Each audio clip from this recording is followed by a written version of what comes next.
Hi all, this is Skate, and in this video we are going to be talking about this new Tier 10 Premium 121B.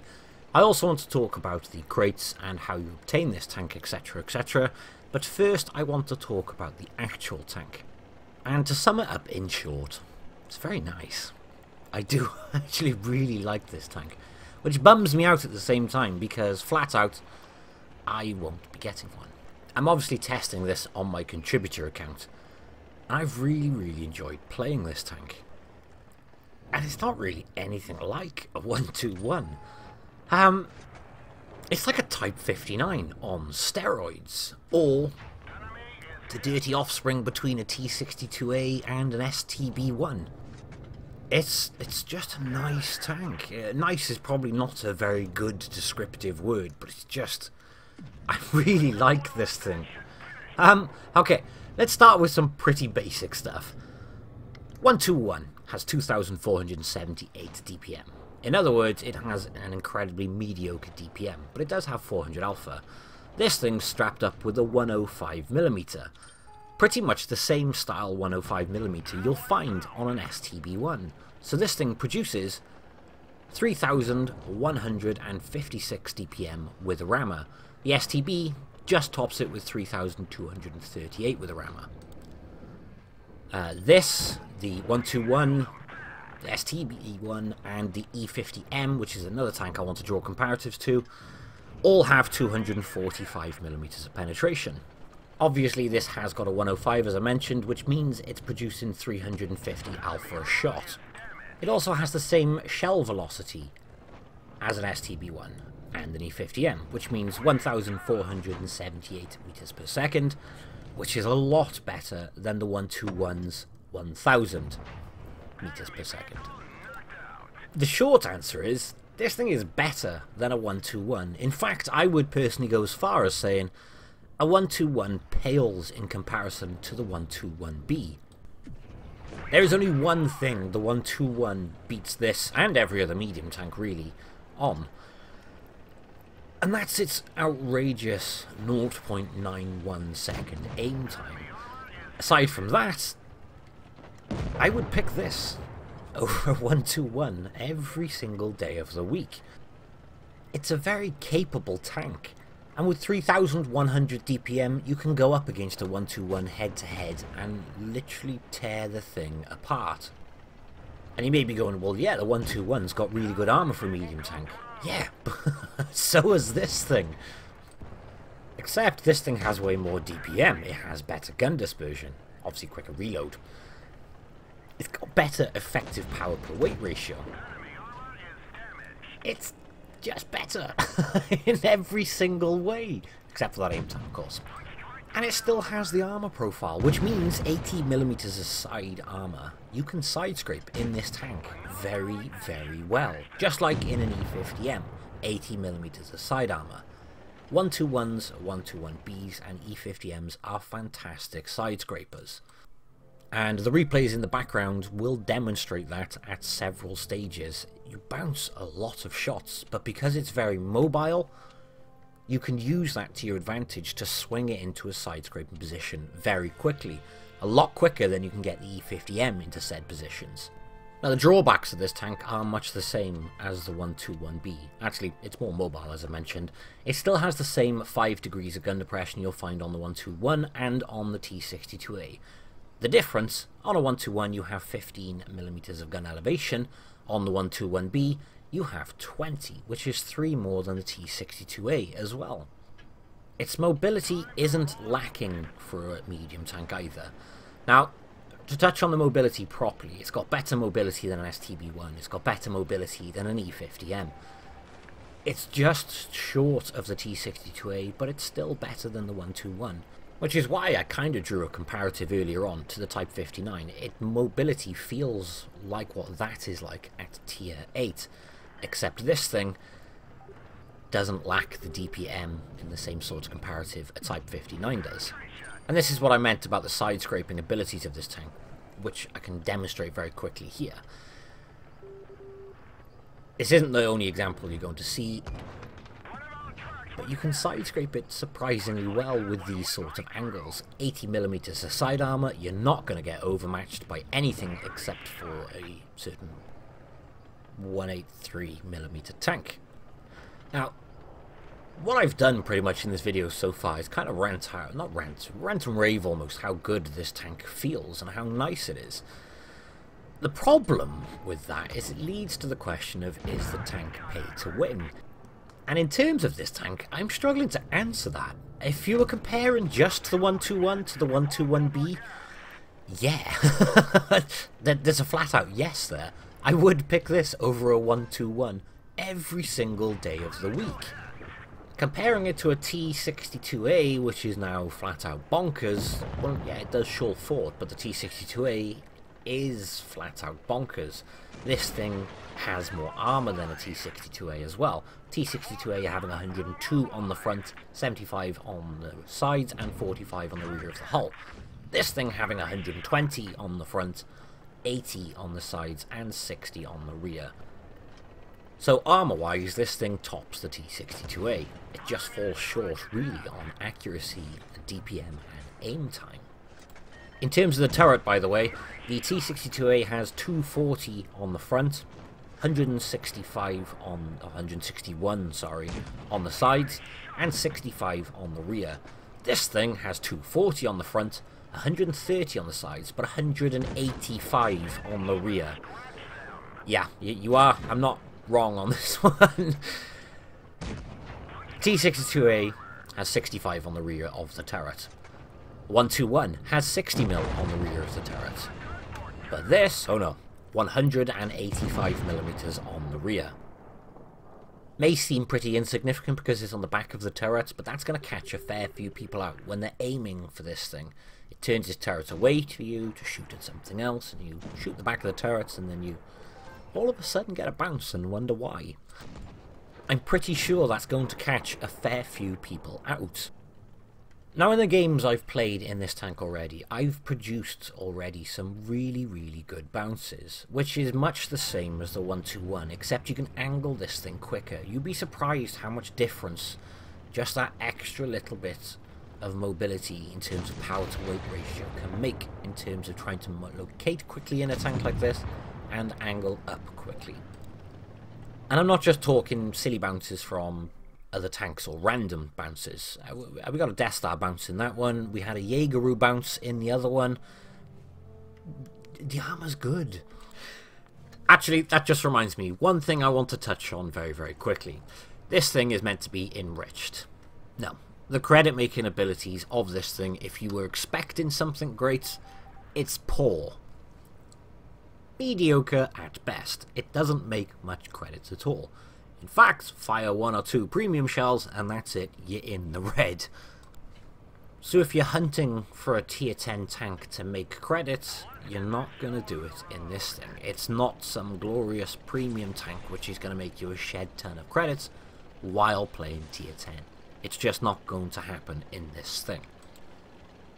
All in all, guys, this thing is a great little tank. If you've ever wanted to know what a T62A with a better armor with a 105mm is like, there it is on the screen right now. It is friggin' fantastic. I really, really like this thing. Which then leads us on to the next topic. Actually, right, okay, that T62A has penetrated me, so now I'm going to side scrape up against him, and we're going to play the shot for shot game. Except, I've got 350 alpha per shot, and I can reload by the time he pops his face out. So, there's one into him. He got one into me before I was angled up. He's missed his second shot. I've snapped my second one into him, that time doing 412 alpha. So riddle me this one, because this is what I thought when I initially saw this. My first shot was 399 alpha, my second shot was 412. What's special about the 121B? Well, it's got 122mm, thus its alpha is 400. Well, I've just done 399 and then I have done 412. So pretty much what makes the 121 special, which is its warrant for its very, very low DPM, I've just done it in 2 higher than average damage shots. So this thing basically has that wonder of the 121B, the armor, the nice alpha, but with a shorter reload and considerably better DPM. If this was the tech tree tier 10, everybody would be going for it. It's not though, so we don't have that option or that luxury. This part of the video made me laugh, by the way. So we've just dealt with the IS-7. I'm going to put one into the Leo and I'm going to ignore him. We're going to squeeze past him and we're going to ram the Batchat because it gets rid of one gun firing at me. We can then turn back and then address the Leo. Very silly, but stuff like that makes me laugh. And it's the difference between that Batchat allowing the Batchat to get his clip into me while I'm trying to address the Leo. It's worth doing. But yeah, back on topic. It's a great tank. It's got really good armour. Yeah, in paper it only sounds like an extra 18 mil on top of a T-62A's front plate. However, you can side scrape this thing. A medium tank with this mobility, that DPM, you shouldn't have all those options. I mean, we're doing it again here. We're side scraping again. While using that nice alpha, that nice DPM. You shouldn't be able to do all that in one tank, I don't think. Which in every shape or form, the 121 just feels like absolute rubbish compared to the 121B. Even now, it's the end of the game, I got very, very low health. Screw it, let's go in anyway. Why? Because I'm confident in the armor on this thing, and it's the end of the game, so it doesn't actually matter if I die anyway. So you're hard pressed not to argue, pay to win. But the problem you've got with that is, oh my god, this thing is expensive if you want to obtain it. Back onto the credit making very quickly, 3,940 damage, and we made 12,000 credits with a premium account. Which means if you're not running a premium account, the probabilities of you making any credits is very slim to none. Now on to the topic of the actual obtaining of the tank. It's just not happening. I'm not getting one of these. I love the damn tank. By the way, it's not as long as the 121B, which is also advantageous in terms of trying to hide it, angle it, so on and so forth. But yeah, I'm not getting one. I really, really, really like this tank. Even in places like this, with 5 degrees of gun depression, you're still going to do a fantastic job. Check out the amount of bounces and spotting damage we get in this game, by the way. But I'm not getting one of these guys, however much I really, really want one. And the reason I'm not getting one is A, the cost, B, the chance, C, the gamble, which is kind of like the chance, obviously. And after the winter fair, I'm not really into the chances. And I have more boosters than I ever am going to need still. And I don't really want to throw in pound sterling, £45 at 10 crates, to then walk away with a truck ton of boosters, maybe some extra credits, and some premium certificates. Now my intention here is not to discourage other people, that's not my intention. Everybody to their own, everybody do what they want. But my job, I feel, even as a community contributor, as someone who puts videos on YouTube, is to be as honest as I always can be. And I will always aim to be as honest as I can, and I will be as honest as I can with my opinion. And that is that I really want this tank, but there is no way in hell I am spending that much to get this tank. And that's the best laugh. I could spend that much and not have a chance. That's why I get so frustrated by the concept, because I could throw £90 at this and still have 20 crates with only a 5% chance in them each. And that's the part which frustrates me, because I have respect for Wargaming, by the way, now disclosing the figure, the 5%. Good on them for disclosing that. But that's a lot of money to throw at something with only that small chance. Now, if the minimum amount within crates is, let's say, big chunks of gold instead, or something of similar value to the amount of money I am actually spending, I would probably be more inclined to push for it. and go, do you know what? It's worth chancing. At least if I didn't get the tank, I wouldn't be left with that horrible taste in the mouth that I've just been stung. Which is what I was left with from the Blitz fair. I was left with that feeling of, I've been stung. I've just got nothing but boosters. It's a big old fat waste of time.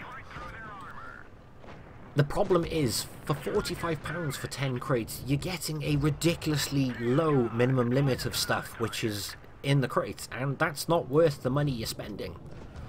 So if the crates had considerably higher minimum limits, so at least you got your money's worth which you put into the game, I would be more inclined to go for it. However, in the existing circumstance, because the minimum limits are so low, I wouldn't go for it for that entire reason.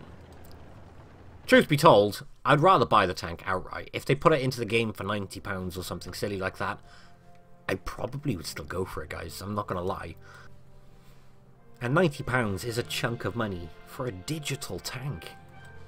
But at least I know I'm getting what I paid for it, which is my big frustration with this. In fact, ever since this new structure's come in, I have spent a shed ton less money than I did previously. I still enjoy the game an awful lot. I love this game. But I'm not spending anywhere near as much as I used to. Yeah, on this one, by the way, 3,729 damage. We spotted 3 at the start, and we have 2,234 assistance damage.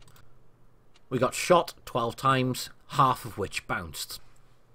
And we still only made 14,000 credits, which again means when you're not running the premium time, the probability you're actually going to get any credits is slim to none.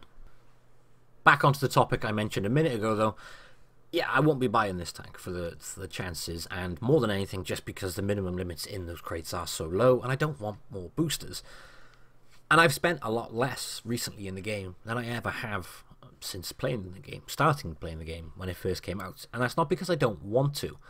That's because there's nothing there which makes me go, hell yeah, I really, really want that. Nowhere near as much as there used to be. A tank used to come into the premium store, and I'd go, ooh, I really want that, and I'd go buy it.